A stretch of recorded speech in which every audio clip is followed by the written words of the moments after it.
Hello students, knowledge words channel में आप लोगों को स्वागत है। जैसा कि अब तक आप लोगों ने बायोमालिक्यूल्स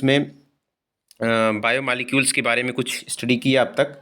अब हम उसके आगे देखते हैं कि उसी के अंतर्गत यानी बायोमालिक्यूल्स जो होते हैं वो उसके प्रकार में हमने बता दिया था। इसके कई प्रकार होते हैं, ठीक है। उसमें से एक बहुत प्रमुख है जिसको कि हम कार्बोहाइड्रेट्स जानते हैं। तो चलिए हम आज यहाँ से इससे स्टार्ट करते हैं कार्बोहाइड्रेट्स। तो देखिए, सबसे पहले कार्बोहाइड्रेट्स होते क्या हैं। कार्बोहाइड्रेट एक शुगर होती है जो कि हमारे शरीर के अंदर जाकर ग्लूकोज को बनाती है। ग्लूकोज, जैसा कि आप लोग जानते हो, हम लोग मनुष्य हैं, तो ग्लूकोज की मात्रा आपके शरीर में बहुत इंपॉर्टेंट भूमिका निभाती है, ठीक। तो फिर अब इसके आगे देखते हैं कि ग्लूकोज मस्तिष्क, मांसपेशियों और अन्य सेल्स के लिए ऊर्जा का प्राथमिक स्रोत होता है। जैसा कि आप लोग जानते हो कि जो ग्लूकोज होता है ये मस्तिष्क के लिए, मांसपेशियों के लिए और अन्य सेल्स के ऊर्जा का प्राथमिक स्रोत होता है। आपको ग्लूकोज के ही माध्यम से ऊर्जा मिलती है, एनर्जी मिलती है, जिससे हम किसी कार्य को कर सकते हैं। तो इसलिए कार्बोहाइड्रेट्स का हमारे शरीर में बहुत उपयोग है, ठीक, एज ए ग्लूकोज के रूप में।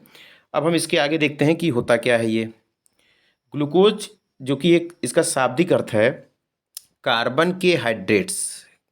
ये जो आपको कार्बोहाइड्रेट्स हैं, इसका अर्थ होता है, शाब्दिक अर्थ होता है कार्बन के हाइड्रेट्स, ठीक। तो ग्लूकोज तो उसका एक भाग है कार्बोहाइड्रेट्स का। कई प्रकार के होते हैं कार्बोहाइड्रेट्स, लेकिन यहाँ पर अभी हम कार्बोहाइड्रेट्स के बारे में जानते हैं। कार्बोहाइड्रेट्स जो होता है वो, इसका नाम होता है कार्बन के हाइड्रेट्स। अब इसके आगे हम देखते हैं ये बना किससे मिलकर के होता है। कार्बन, हाइड्रोजन और ऑक्सीजन के यौगिक होते हैं ये, जिनसे मिलकर के ये बने होते हैं, जिसमें हाइड्रोजन व ऑक्सीजन का अनुपात जो होता है वो 2:1 का होता है, ठीक। इन्हें ही हम कार्बोहाइड्रेट्स कहते हैं। अब हम इसके आगे देखते हैं इसका जो सामान्य सूत्र होता है वो सामान्य सूत्र CXH2O, ये होता है इसका सामान्य सूत्र। ध्यान से देखते हैं यहाँ पर, जैसे हम मान लीजिए यहाँ पर क्या ले लें, CnH2O और इसका हम ले रहे हैं वाइट टाइम्स। तो अब देखते हैं कि जितना भी हमको लेना है यहाँ पर यक्स टाइम जितना लेंगे हम, उतना ही वाई टाइम्स लेना पड़ेगा। अब जैसा कि अगर हम देखते हैं यहाँ पर मान लीजिए हमने लिया कि C2, ठीक, और यहाँ पे हमने क्या लिया, सॉरी यहाँ पे C2 नहीं लेते हैं अभी, सबसे पहले हम लेते हैं यहाँ पर C6H2O, इसका होल 6 लेते हैं। तो अब देखते हैं क्या बनता है यहाँ पर। तो अब जैसे मान लीजिए हमने यहाँ पे C6 लिया है तो इसको भी 6 टाइम लेंगे, तो यहाँ पे क्या बनेगा, फार्मूला क्या बनेगा, C6। और देखो यहाँ पे हाइड्रोजन 2 लिखा गया है, तो 6 का गुणा हम 2 से कराएंगे तो हाइड्रोजन हो जाएगा आपका 12। तो हाइड्रोजन 12 हो गया और ऑक्सीजन भी आपका 6 हो गया। तो क्या बन गया, C6H12O6, ठीक, जो कि एक प्रकार का आपका क्या है, कार्बोहाइड्रेट्स है। ये ग्लूकोज है, इसका नाम क्या है, ग्लूकोज, और इसको हम कार्बोहाइड्रेट्स के रूप में जानते हैं। तो अब इसमें देखते हैं कुछ चीज़ें और भी हैं, लेकिन इसमें जैसा कि क्या होता है कि यहाँ पर इसके आगे देखते हैं कि यक्स तथा वाई संख्याएं समान तथा भिन्न भी हो सकती हैं। अब जहाँ पे आपने यक्स रखा है, जहाँ पे वाई रखा है, ये भिन्न भी हो सकती है, ठीक है। और इसके अंत में जितने भी कार्बोहाइड्रेट्स होते हैं उसके अंत में जो नाम आता है ओस लिख करके आता है, जैसे ग्लूकोज हो गया, फ्रक्टोज हो गया, माल्टोज हो गया, रेमनोज हो गया, ठीक। ये सब सारी चीज़ें मिलकर आती हैं जो कि कार्बोहाइड्रेट्स होते हैं, ठीक। तो फिर अब इसके आगे हम देखते हैं यहाँ पर लेकिन बाद में ये जो फार्मूला है ये CXH2O, ये बाद में गलत सिद्ध हो गया, क्योंकि आप लोग देखेंगे तो यहाँ पर अब जैसे मान लीजिए हमने C2 लिया, ठीक, कार्बन के लिए हमने 2 लिया, फिर H2O इसका होल ट्वाइस लिया। तो अब बनता क्या है, यहाँ पर बनेगा C2 2 दूनी 4, 4 हाइड्रोजन हो जाएगा। अब देखो यहाँ पे 2 हाइड्रोजन ये है और 2 हाइड्रोजन ये है, तो कुल मिला के यहाँ पे 4 हाइड्रोजन हो जाएगा। तो 2 दूनी 4 हाइड्रोजन हो गया और 2 का गुणा यहाँ पर ऑक्सीजन में कराएंगे तो 2 ऑक्सीजन भी हो गया, ठीक। ये बनता है यानी C2H4 और O2। तो अब C2H4O2 से मिल करके क्या बनेगा, जैसे मान लो हम यहाँ पे लिख दे रहे हैं CH3COOH, ठीक है। ये आपको क्या मिल गया, ये एसिटिक एसिड मिल गया, क्योंकि देखो यहाँ पे टोटल 2 कार्बन है, एक कार्बन ये है, एक कार्बन ये है, 2 कार्बन है और 4 हाइड्रोजन है, 3 हाइड्रोजन ये है, 1 हाइड्रोजन ये है, टोटल 4 हाइड्रोजन है। और यहाँ पर देख रहे हैं आप, तो यहाँ पर आपको 2 ऑक्सीजन भी दिख जा रहा है, तो यानी C2H4O2 जो आपका ये अणुसूत्र है, इसके आधार पर आपका ये मिल गया। तो जबकि ये आपका जो ये है एसिटिक एसिड है, जो कि एक प्रकार का ये ग्लूकोज सॉरी ये आपका कार्बोहाइड्रेट्स नहीं होते हैं।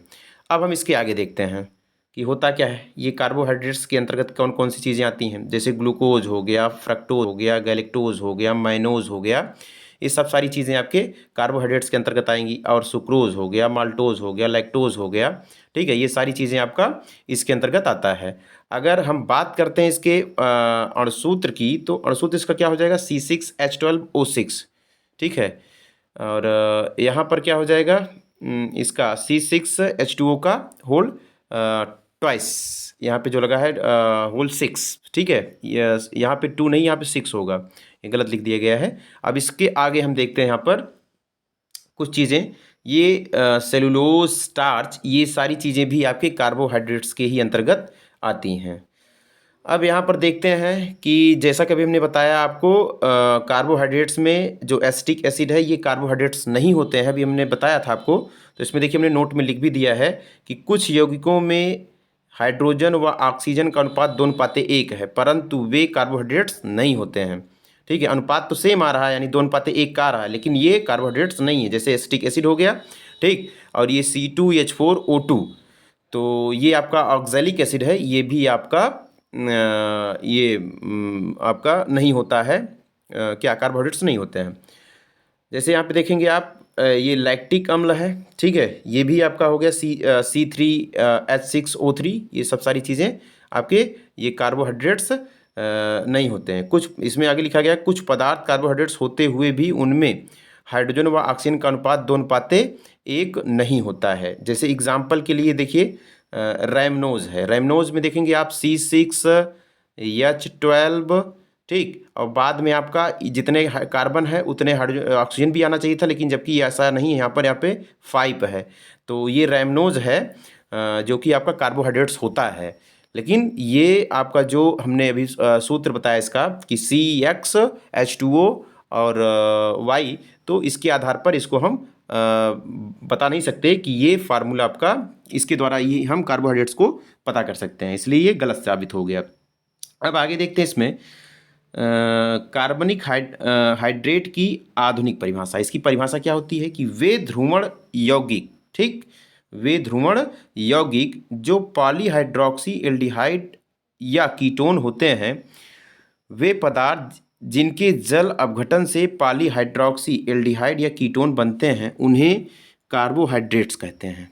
अब यहाँ पर ध्यान देते हैं कि ये कैसे होता है। जैसे आप लोग जानते होंगे कि जैसे ये C12H22O11, ये इसका सुक्रोज यानी शुगर का है फार्मूला। अब यहाँ पर हम देखते हैं H2O, ठीक, इसमें ऐड करते हैं तो इसके द्वारा क्या मिलेगा, इसके द्वारा मिलेगा C6H12O6 प्लस फिर से ही दोबारा C6H12O6, ये मिल जाएगा।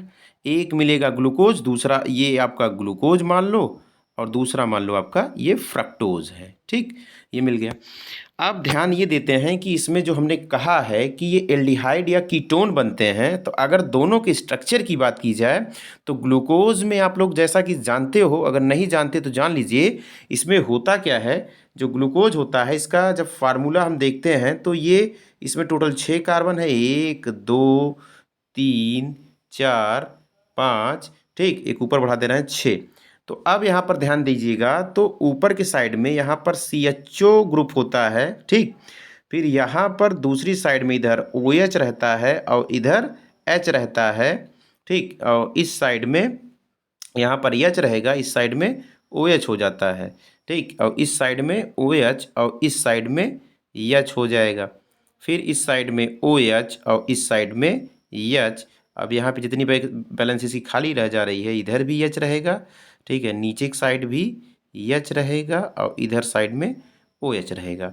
तो आप देख रहे हो कि इसमें की पॉलीहाइड्रोक्सी, इसमें देखो एक ये हाइड्रोक्सी है 2, ठीक, इधर 3, इधर 4, इधर 5, कुल मिला जुला के इसमें 5 हाइड्रोक्सी समूह उपस्थित हैं, 3 2 5, 5 हाइड्रोक्सी समूह उपस्थित है। और साथ में यहाँ पर ये CHO जो समूह लगा है इसलिए एल्डिहाइड है। तो जो अभी हमने बताया कि वे ध्रुवण घूर्णक यौगिक जो पॉलीहाइड्रोक्सी एल्डिहाइड या कीटोन होते हैं।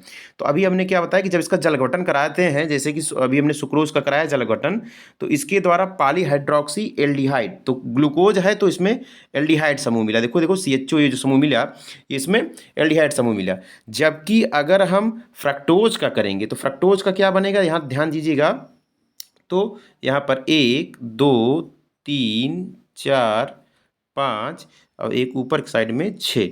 अब यहाँ पर क्या बनेगा देखेंगे, क्योंकि हम यहाँ पर पॉलीहाइड्रोक्सी कीटोन बना रहे हैं। तो यहाँ पर बनेगा एक साइड इधर में H रहेगा और इधर भी H और ऊपर के साइड में भी H रहेगा इस कार्बन पे। फिर यहाँ पर डबल बंद लगा के ऑक्सीजन, क्योंकि ये कीटोन है, ठीक, ये रहेगा। फिर इस कार्बन पर हम देखते हैं इसके नीचे वाले कार्बन पे, तो यहाँ पर जो होगा इधर साइड में H, इधर साइड में OH, इधर भी आपका इधर देखो तो यहाँ पर हो जाएगा OH, इधर H, इधर OH, इधर H और इधर OH, इधर H और नीचे की साइड में भी H हो जाता है। तो अब यहाँ पर देख रहे होगे कि जो ये आपका इसका स्ट्रक्चर बन रहा है किसका, ये जो किसका, पॉलीहाइड्रोक्सी कीटोन, यानी अर्थात कहने का अर्थ ये है फ्रक्टोज का। तो फ्रक्टोज जो होता है ये, इसमें कितने हाइड्रोक्सी है देखोगे, 1 2 3 4 5, टोटल इसमें भी 5 हाइड्रोक्सी समूह उपस्थित है। और साथ में यहाँ पर मेन केंद्रक समूह के रूप में जो है आपका कीटोन है, तो पॉलीहाइड्रोक्सी कीटोन मिलता है। इन्हीं को अब हम ये कह सकते हैं कि जिसमें ये आधुनिक परिभाषा आपकी हो गई कि जो पॉलीहाइड्रोक्सी एल्डिहाइड या कीटोन होते हैं, ठीक, उन्हीं को हम कार्बोहाइड्रेट्स कहते हैं। अब समझ में आ गया होगा आपको। आगे देखते हैं इसको कि कार्बोहाइड्रेट्स का जो वर्गीकरण किया गया है, तो कार्बोहाइड्रेट्स का वर्गीकरण किस आधार पर किया गया है, इसको भौतिक गुणों के आधार पर किया गया है। तो भौतिक गुणों के आधार पर क्या होता है, पहला है शर्करा, ठीक है, शर्करा, और दूसरा है अशर्करा। तो सबसे पहले हम शर्करा देखते हैं। शर्करा जो होती है ये स्वाद में मीठी, जल में विले ठोस क्रिस्टलीय क्रिस्टल होती है, ठीक, जैसे कि सुक्रोज। आपने चीनी को देखा होगा, स्वाद में मीठी भी होती है, जल में विलेय भी हो जाती है, जिसको जल में जैसे घोलोगे तुरंत वो विलेय भी हो जाएगा, ठीक है, और क्रिस्टल के रूप में होता है जैसा कि आप जानते हो। फिर अशर्करा क्या होता है, ये स्वादहीन होंगे, जल में अविलेय होगा तथा अक्रिस्टलीय ठोस होगा, ठीक, जैसा कि आप लोग देखे होंगे सेलुलोज और स्टार्च।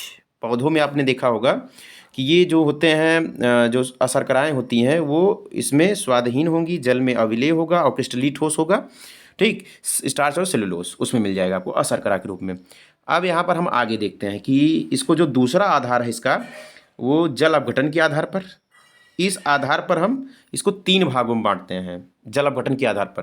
पहला है मोनोसैकेराइड। मोनोसैकेराइड क्या होता है, मोनोसैकेराइड उसे कहा जाता है जिसे जल में अगर उसको डाला जाए तो इसके अपघटन नहीं होता है, ठीक है, वो उनका अपघटन नहीं होगा, ये ठोस क्रिस्टलीय होते हैं। ऐसे मतलब ये जो ठोस होता है वो क्रिस्टलीय होता है। फिर आगे देखते हैं, इनका सामान्य सूत्र CnH2n, ठीक, CnH2n और ON होता है। अब देखो यहाँ पर CnH2n और यहाँ पर ON है, इसके आधार पर हम देखते हैं। सपोज अगर मान लीजिए हम यहाँ पर क्या ले लें कि n के स्थान पर हम 6 ले लें, तो हो जाएगा C6H।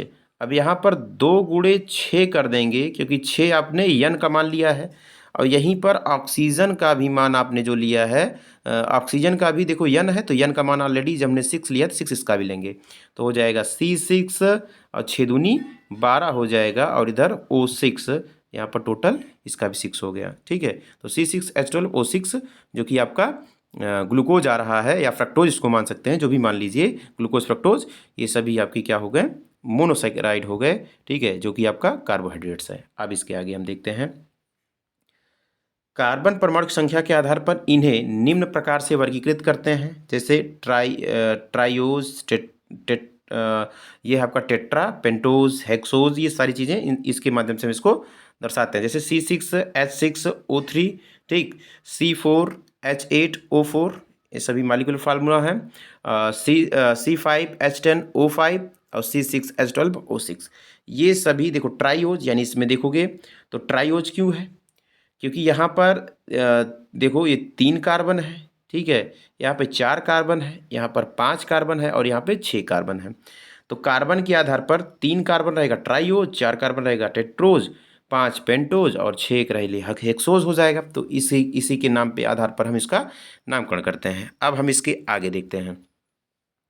यदि एल्डिहाइड समूह उपस्थित है तो उसको हम अगर एल्डिहाइड समूह, जैसा कभी हमने बताया था कि CHO समूह ऊपर की साइड में उपस्थित था कि नहीं उपस्थित था उसमें एल्डिहाइड में, तो इसीलिए हम उसका नाम एल्डोज नाम से जानते हैं। और जिसमें कीटोन समूह उपस्थित रहेगा उसको हम कीटोज समूह के नाम जानते हैं। अभी जैसा हमने बताया था कि आपका जो क्या होता है ये फ्रक्टोज, तो फ्रक्टोज में आपने देखा था कि C डबल बॉन्ड O यानी कीटोन समूह उपस्थित था, इसलिए हम उसका नाम क्या बोल दिए थे, इसका नाम हम कीटोज बोलेंगे क्योंकि वहाँ पे कीटोन समूह उपस्थित था मेन क्रियात्मक समूह के रूप में। अब हम आगे देखते हैं। अगला सेकंड है ओलिगोसैकेराइड। अब ओलिगोसैकेराइड क्या होता है, यानी वे कार्बोहाइड्रेट जिनके जल अपघटन से 2 से लेकर 10 तक के, ठीक है, यानी उस कार्बोहाइड्रेट्स को हम लेंगे जिनका जब जल अपघटन कराएंगे तो वहाँ पर क्या होगा, जिनका जल अपघटन कराएंगे तो ये 2 से लेकर के 10 तक के मोनोसैकेराइड बनाते हैं, उन्हें ओलिगोसैकेराइड कहते हैं। ठीक, अब यहाँ पर ध्यान देते हैं, यदि किसी कार्बोहाइड्रेट के जल अपघटन से 2, 3, 4, ठीक है, मोनोसैकेराइड बनते हैं तो उन्हें क्रमशः हम डाइसैकेराइड, ट्राइसैकेराइड, टेट्रासैकेराइड और डाइसैकेराइड, ट्राइसैकेराइड, टेट्रासैकेराइड कहते हैं। अब यहाँ पर हम आगे देखते हैं होता क्या है। सुक्रोज, माल्टोज, लैक्टोज सभी ये सभी क्या हैं, ये सभी डाइसैकेराइड हैं क्योंकि इसमें 2 मोनोसैकेराइड्स हैं, क्योंकि इनके जल अपघटन से मोनोसैकेराइड बनते हैं। ठीक, इनका जब जल अपघटन कराएंगे तो उससे क्या बनेगा, मोनोसैकेराइड बनेंगे। अब हम आगे देखते हैं पॉलीसैकेराइड। तो पॉलीसैकेराइड क्या होता है, यहाँ पर ध्यान देते हैं, वे कार्बोहाइड्रेट जिनके जल अपघटन से अनेक मोनोसैकेराइड प्राप्त होते हैं उन्हीं को पॉलीसैकेराइड कहते हैं। जब मतलब वो कार्बोहाइड्रेट्स हैं जिनका जल अपघटन कराने पर मोनोसैकेराइड के कई अणु मिलते हैं, उन्हीं को पॉलीसैकेराइड कहते हैं, जैसे कि स्टार्च और सेलुलोज। यहाँ तक आप लोग समझिए, इसके आगे हम कल आपको बताते हैं। धन्यवाद।